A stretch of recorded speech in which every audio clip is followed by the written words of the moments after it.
Provisions in the new constitution seek to comprehensively recognize and protect human rights compared to the previous constitution.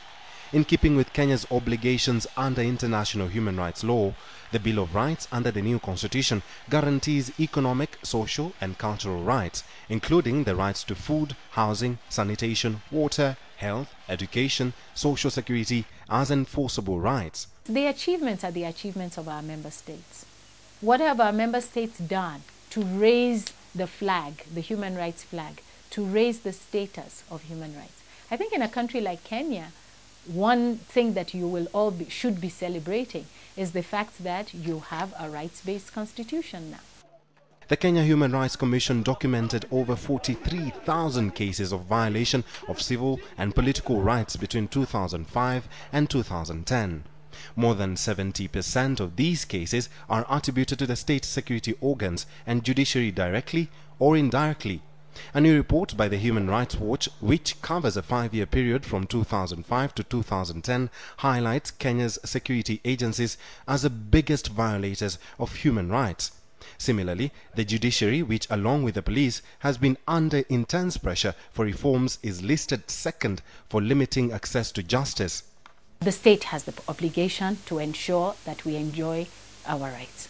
Therefore, when there is, for example, a policeman shoots somebody and the person dies or breaks the arm or something, it's very easy to say who is violating that right. The United Nations says child protection systems, especially in Africa, remain weak, and many children, including orphans, are unable to get medical care because of neglect and abuse. The United Nations also says despite some positive features, Kenya's Millennium Development Goal policies, which among others aim at improving the declining levels of sanitation, do not address the specific needs of women who face the threat of violence because they lack adequate sanitation.